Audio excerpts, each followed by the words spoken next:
ये आग लगने से पहले की बात है, 5 से 10 मिनट के लिए लाइट गई। अस्सलाम वालेकुम, मैं हुमारी अली, आप देख रहे हैं मेरा चैनल। खातून को बुर्का पहनाकर कुछ शॉपिंग बैग्स में केमिकल डालकर अंदर प्लाजा में भेजा गया। ये किसने भेजा था, ये क्या कहानी है?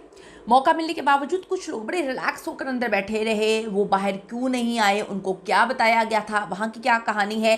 सीसीटीवी फुटेजेस ने कुछ नया जो है पेंडोरा बॉक्स इस वक्त खोला है। पहले बिजली बंद की गई। बिजली किसने बंद की, ये भी सबूत सामने आ गए हैं कि जी बिजली प्लाजा की बंद की गई। क्यों बंद की गई? क्या बिजली बंद करके किया जा रहा था? आग लगने का इंतज़ाम किया गया क्या? दरवाजे बंद किए गए क्या? या कुछ और प्लानिंग थी?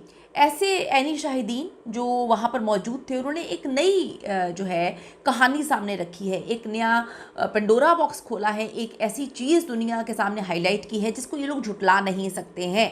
कुछ ऐनी शाहिदीन जिन्होंने अंदरूनी कहानी बयान की है, जो मौके पर मौजूद थे और बेवकूफ़ नहीं हैं लोग।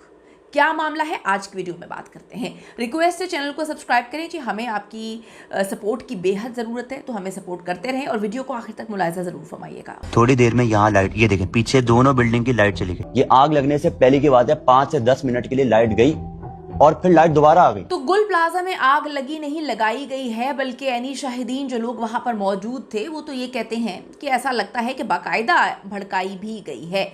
ये दावा वीडियो सबूतों के साथ जो है सामने आया है। वीडियो सबूतों के साथ चीज़ें लाई जा रही हैं, क्योंकि आप ये देखें कि ये बड़ा कंफ्यूज कर रहे हैं लोगों को। मुझे समझ नहीं आ रही कि आप लोगों के मैसेजेस आते हैं और वो बड़े वैलिड क्वेश्चंस हैं, बड़ा कंफ्यूज कर रहे हैं। पहले कहते हैं कि जी दरवाजे अंदर से बंद नहीं थे, सारे दरवाजे खुले हुए थे, तो फिर चले जो वहाँ पर लोग आते हैं शॉपिंग करने, उनको दरवाज़ों का नहीं पता।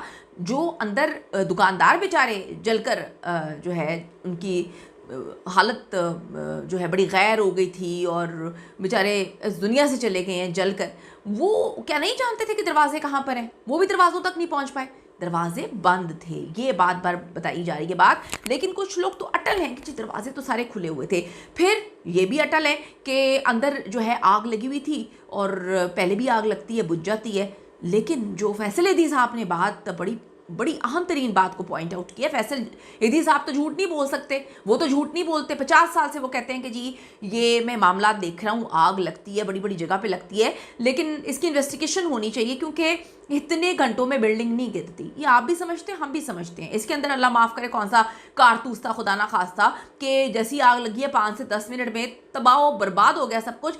और हम किस किस को, या आप लोग किस किस को झूठा साबित करेंगे? क्योंकि जो रेस्क्यू एहलकार वहाँ पे पहुंचे हैं, एक रेस्क्यू एहलकार शहीद भी हो चुका है काम करते हुए, रेस्क्यू करते हुए। तो वो जो 5 से 10 मिनट के अंदर वो कहते हैं कि पूरी बिल्डिंग इतनी आग का ढेर बन गई। और फिर वो मासूम बच्चे, उन्होंने तो आके नहीं बताना कि जी आर्टिफिशियल फूलों की दुकान पर 2 बच्चे माचिस से खेल रहे हैं। माचिस से खेल रहे हैं तो भाई उन्होंने क्या एक एक दरवाजे पे जाके आग लगा दी थी? माचिस से खेल रहे हैं, क्या उन्होंने जो है वो बम रखे हुए थे? क्या जो है वो कोई ऐसी चीज़ लगी हुई थी कि उन्होंने माचिस जो है जलाई और उसके बाद पूरा का पूरा प्लाजा ऐसे खौफनाक कारतूसों से जो है वो भम भम होना शुरू हो गया? मजाक कर रहे हैं आप लोग? मतलब मजाक तो ना करें ना, कीमती जाने गई हैं, कीमती जाने गई हैं। अब जी कुछ ऐसी चीज़ें हैं कि गुल प्लाजा में आग लगी नहीं, लगाई गई, बल्कि बाकायदा भड़काई गई। ये जो दावे हैं वो वीडियोस में सबूतों के साथ सामने आ रहे हैं। ये ऐसी खौफनाक सूरत हाल है कि कराची में जो रहने वाले हैं, अब उनके लिए मुश्किलात होती जा रही हैं कि अब हम किस पे यकीन करें, क्योंकि मामला को ख़राब करने की भी कोशिश की जा रही है। पूरी हुकूमत और इंतज़ामिया इसी बात पर फोकस कर रही है कि जल्दी से शॉप्स जो हैं वो जल्द अज जल्द बनाई जाएं। और फिर इस पर कोई बात नहीं कर रहा कि 100 के करीब जो अफराद हैं उनकी तो लाशें तक नहीं मिली। उनकी लाशें कहाँ गई? अब उसको सील किया जा रहा है, बंद किया जा रहा है, यानी कि अब कोई भी नहीं मिलेगा। यानी कि अब लाशें जो हैं वो चूरा बन चुकी हैं, हड्डियां भी चूरा बन चुकी हैं, तो अब तो कुछ मिलना ही नहीं है। अब जो बेचारे 100 के करीब लोग हैं, उनके घर वाले जाकर वहाँ पर आहो बका कर रहे हैं। कहा जाता है, ऐनी शाहिदीन कहते हैं कि जी हमारे साथ ताउन भी नहीं किया जा रहा, हमारे साथ बदतमीज़ी की जा रही है। कोई कहते हैं कि जी आगे आपकी माँ नाच रही है, ठीक है। ये तक बातें लोग रिकॉर्ड कर रहे हैं और बैठ के मुख्तलिफ जगहों पर प्लेटफॉर्म से बता रहे हैं कि हमारे साथ ये सलूक किया जा रहा है। तो 100 लोग जो अंदर जो है वो जिंदा जल गए हैं उनकी लाशें कहाँ हैं, उस पर तो कोई बात नहीं कर रहा। बस एक चीज़ पे फोकस किया जा रहा है, जल्दी से हम जो है इस जगह पर, इस बेसमेंट में उनको दुकानें खोल देंगे, उस जगह पे हम दुकानें खोल देंगे।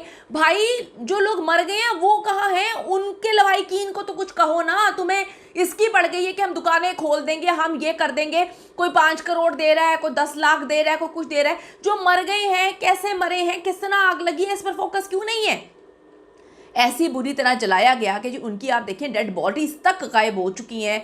खौफनाक देखें ये अलमिया है। आखिर ऐसी कौन सी आग लग गई थी कि एक शॉपिंग प्लाजा 150 से 200 अफराद बाहर ही नहीं निकल सके। यहाँ देखें कि यही वजह है कि सोशल मीडिया पे आग लगाने का मुकम्मल जो वजूहात हैं उस पर बात हो रही है, लोग उस पर बात कर रहे हैं, लोग उस पर फोकस कर रहे हैं, क्योंकि लोगों के लिए भी ये मैटर नहीं करता कि वहाँ पे दुकानें गर्क हो गई हैं, ये दुकानें तबाह हो गई हैं, दुकानें खड़ी कर दी हैं। लोग कहते हैं कि जी कहीं पर भी इस तरह की आग लगाई जा सकती है, लग जाएगी, मुकम्मल तौर पर चीज़ें तबाह हो जाएंगी, उसके ऊपर बात करते हैं। अगर आप किसी भी खातून को, अब ये ऐनी शाहिदीन या सोशल मीडिया पे जो दुखी हैं, जिनकी फैमिलीज चली गई हैं, वो ये कहानियाँ लिख रहे हैं कि अगर आप किसी भी खातून को बुर्का पहनाकर सुबह को किसी प्लाजा में एक शॉपर में, यानी कि शॉपिंग बैग में केमिकल के साथ भेज दें तो शॉपिंग बैग की तरह वो चीज़ हो, हर 2-2 मिनट में हर शॉप पर लगाए गए बर्तन चेक करने के बहाने वो कुछ डाल दे, फूल चेक करने के बहाने जो है चंद पैसे देकर कुछ देर में भी वो कहती हैं जी ये काम करवाए जा सकते हैं। अब ये कुछ लोग सोशल मीडिया पे लिख रहे हैं। और 1200 दुकानों की लाइट भी बंद हो, कैसे बंद हो गई? क्या इतने बड़े प्लाजा में किसी भी शॉप पे जनरेटर नहीं था, यूपीएस नहीं था? 90% ऑपरेशन मुकम्मल कर लिया गया। जो हड्डियां मिली हैं वो पकड़ते चूरा बन रही हैं। उसका कहाँ डीएनए होना है, वो कैसे पता चलेगा किसकी है, वो चूरा किसका है?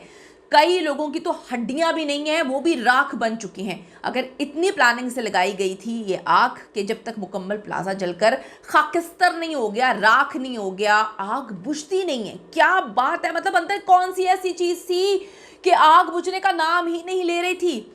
अंदर से जिन लोगों ने अपने प्यारों को कॉल्स की, सबने यही कहा कि ऐसा धुआं है कि सांस सूख रहा है, आंखें बंद हो रही हैं। ना तो बाहर के लोगों के पास गेड़ तोड़ने के आलात हैं, ना अंदर किसी के पास कोई हथौड़ा है, चाबियां भी नहीं है। यहाँ पे करता धरता बोलते हैं, सारे के सारे दरवाजे तो खुले हुए थे, हम तो अंदर बैठ के जो है आग बुझाने की कोशिश करते। भाई जब तुम आग बुझाने की कोशिश कर रहे थे तो तुम अनाउंसमेंट करवा देते कि दरवाजे खोल दो सारे। आप ये अनाउंसमेंट करवा देते कि दरवाजे खोल दो सारे। गेट कट नहीं सकते थे, ताले हथौड़े से सिर्फ तोड़े जा सकते थे। आप अंदाज़ा कर सकते हैं कि अंदर मौजूद लोगों को हकीकत जानते वो लोग थे कि उनको तो उनका क्या हाल होगा, आप खुद सोचें। गुल प्लाजा में क्लियरेंस ऑपरेशन के दौरान एक अहम इंकशाफ भी सामने आया, जिसके मुताबिक इमारत की बेसमेंट में आने और जाने वाले रास्ते बंद थे, उन पर बड़े बड़े ताले लगे हुए थे। वीडियो में वाज़ेह तौर पर देखा जा सकता है कि बेसमेंट में मौजूद दरवाजे बंद थे और उन पर ताले लगे हुए हैं। इब्तिदाई तहकीकात के मुताबिक आग गुल प्लाजा की बेसमेंट में लगी, जहाँ रसाई महदूद होने के बायस सूरत हाल मजीद संगीन हो गई।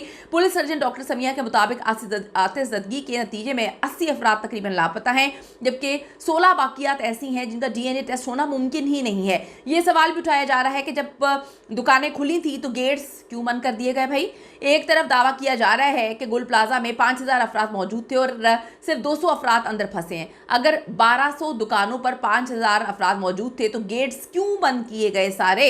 यानी प्लाजा भरा हुआ था और गेट जो है वो बंद कर दिए गए। ऐसे ही बहुत सारे सवालात हैं जो वाजे करते हैं कि आग ना एकदम लगी और ना एकदम फैली, उसे बुझाने का कोई इंतज़ाम था, ना ही शुरू में जो है इसको सीरियस लेने की कोशिश की। जब अंदर मौजूद अफराद जलकर राख हो गए, ख़त्म हो गए, तो सबको होश आया।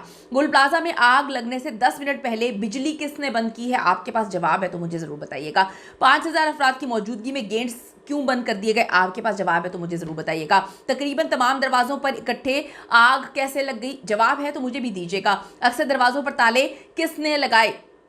चाबियाँ किसके पास थीं? 100 से ज़्यादा इंसान जलकर राख हो गए और यहाँ हुकूमत और इंतज़ामिया उनको पड़ी हुई है दुकानें, जल्दी से दुकानें यहाँ बना दो, वहाँ दुकानें बना दो, जो है हम दुकानें दे रहे हैं सबको। तो जो लोग मर गए जलकर, वो उसका कौन जिम्मेदार है? जिम्मेदारों में तो बात ही नहीं की जा रही। आपके पास इन सवालों के जवाब हैं तो मुझे ज़रूर दीजिएगा, क्योंकि लोग मुझसे पूछते हैं और मेरे पास इसका कोई भी जवाब नहीं है। कीमती राय दीजिएगा। See you in the next video.